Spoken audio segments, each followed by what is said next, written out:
Everybody, I'm here with EcoVeganGal, and we're munching on this amazing recipe that we just cooked up right now. Or not even cooked up, this is We raw. uncooked it. Uncooked it. It's like a Alfredo sauce, right? It's so good. Made out of cashews, olives. Check out the recipe. But here, I'm sitting here with EcoVeganGal, and we're gonna talk about her transitioning into eating a more raw foods diet. How do you feel? Feel amazing. Okay. What's the difference? Because you were doing more vegan, and did you do more processed, or like what was your diet like?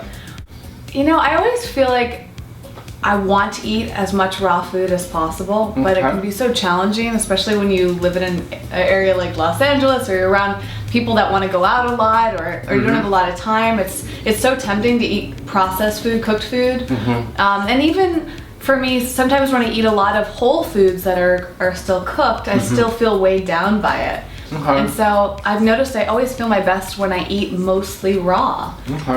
But for some reason, it's always so challenging for me to switch into it, and I have to like really make a big effort. I'm sure a lot of people can relate. So what are some tips that helped you transition or keeps you eating raw? The best thing is variety.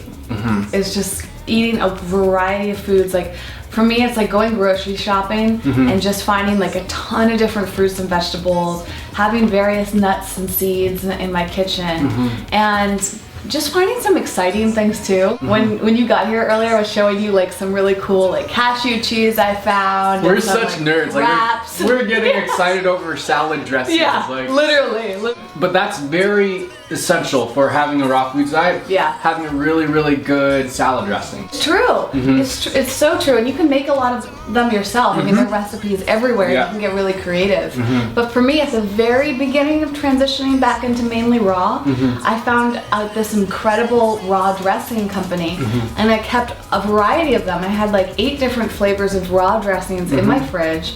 And so every time I made a salad, it was a little bit different. It keeps it fun and interesting. Yeah, that helped a lot. So it just comes down to that variety and just having a lot of exciting things. Like there's all these raw snacks and raw desserts, and you know, I feel like eventually it's good to be as simple as possible and just make as much on your own as possible, because it's more eco-friendly and you can control the ingredients and all of that.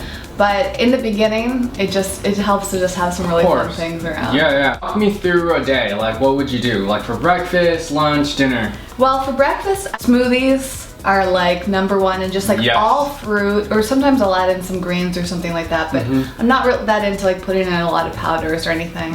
And juices, of course. I'm such a juice. Me too. Lover. You feel the difference. You just feel like higher energy. You feel. You get the glow, you just feel so good. You do, and it's also really fun, and there's so many great flavor combinations. I feel like, you know, you can just put like all sorts of things together, and there's recipes everywhere, and it's amazing. It's not just like the nutritional value of it, it's just like the flavor of it. And then of course, as you said, you feel so energized and just like flushed with nutrients. Some people might think that doing juices might be a little expensive, like going out, but if you have a blender, you can blend your vegetables with water or a little juice, and then get a nut milk bag and just you know, squeeze out all the pulp. Right, or just drink it as is. What other benefits have you reaped from eating a raw foods diet? I just feel lighter. I feel like I don't feel like my digestion is so much better. I mean, I can feel the difference when I eat processed foods. I'm incredibly sensitive, even to legumes.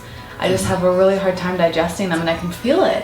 So when I eat just like fresh fruits and vegetables, nuts and seeds, I just feel like it's so easy. We're talking about salt, sodium, how you feel that you just need less salt. When you're eating a very clean diet, it's almost like you don't need to season things because you want the natural flavors from the vegetables and fruits. Absolutely. Well, yeah, we were talking about that too. Is so many people over season things and they lose the taste of the actual plant.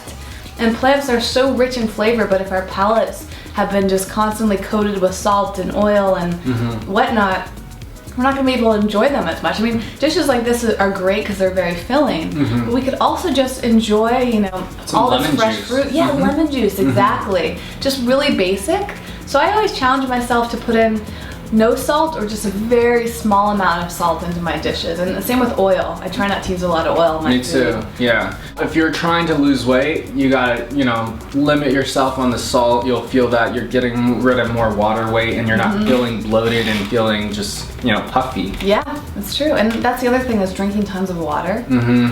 Most of us don't realize how dehydrated we are. Yeah. And dehydration can cause a number of problems, energy levels, sleep, all of that. These like common struggles with migraines that people have, they're probably just not drinking enough water. I just constantly remind myself, I keep drinking all day long. That's so good. Myself through I'm all about carrying like a big glass jar and just keep filling it up, and drinking it. Keeping it, if you work, as most of us do by a desk, just keeping a cup or a container next to our desk all the time. And just keep drinking. Yeah, when you see it's empty, just get up, and it's a good excuse to move your body a little bit and move around. And you can add stuff to your water too. You can, if you want, there are tons of great raw protein powders that can bring it up. You can add in a little bit of fruit juice. You can add in lemon. Yeah. But one thing I learned recently is that it's always important if you're going to drink something that's acidic like lemon with a straw. Because it makes your teeth enamels, weakens it. Yeah. And then your teeth will all start thinning out. Yep. Yeah. It's a huge thing. My dentist told me. Yeah, apple cider vinegar. Yeah. Things that are very acidic, you got to be very careful. Yep. And then you can have a great glass straw around. But for me, speaking of simple, it's just all about keeping it simple. I've also been really attracted to the 80-10-10 diet. Fruits are just so easy. I mean, people say, how do you eat raw? Grab an apple. Yeah. I mean, mango and oranges and when watermelon's in season, I go crazy over watermelon. Me too. It's so filling so cleansing too. Yeah. And you feel so good. And so hydrated. Yes. There's so much water in watermelon. And then bananas and cherries. I love mangoes. Oh, I know. Pineapple. Fruits are just so good. I mean. And they're so full of nutrients. I mean, you can get almost all your nutrients from fruits alone. And cheap too. Yeah. You can go to the farmer's market, CSAs, there's, your local co-ops and all of that. I say load up on fruit. And avocado's a fruit, tomatoes a fruit, cucumbers are fruits, right? Yeah. So a lot of things fruits? I think so, because they have seeds, right? Oh, I didn't know that. I guess so. I'm pretty sure. A lot of the things that we consider culinary to be vegetables because they're savory are actually fruit. Wow, what else is a fruit? I'm trying to remember now. I think those are the top 3 that I was like. So tomatoes are fruits. Yeah. Yep. Okay. And avocados are because they have that big seed in the middle. If you think otherwise, you should tell us. Let us know. Suddenly we're all confused. But no, I think the cool thing is like taking the principles of the raw food diet, taking the principles of 80-10-10 or something. Making it your own. Yes, and not putting too much stress. I mean, I still have cooked food sometimes. I still have, a little bit of rice or quinoa. Don't feel bad about it. Don't have guilt trips over it. Food should be enjoyable. It should be something that nourishes your body. It's true. Yeah. But you'll find also, I feel like it's really important for the first few days or maybe the first week to eat as much raw food, if that's your aim, as possible. Because it only takes a few days for you to get really into it, and suddenly cooked food isn't that appealing. So I'm finding that I used to eat pastas, or I would find gluten-free pizza or something. I don't even want any of that anymore because I can make raw pasta with zucchini and all that. So it's just, you got to give yourself that time. So there's that balance of being a little bit strict with yourself at the beginning, but then not too strict long term. I feel like listening, listening to yourself, your body. And being kind to yourself. Yes. Kindness to yourself. Yep. Well, thank you for the awesome tips, EcoVeganGal. If you guys want to check out her channel, it's EcoVeganGal.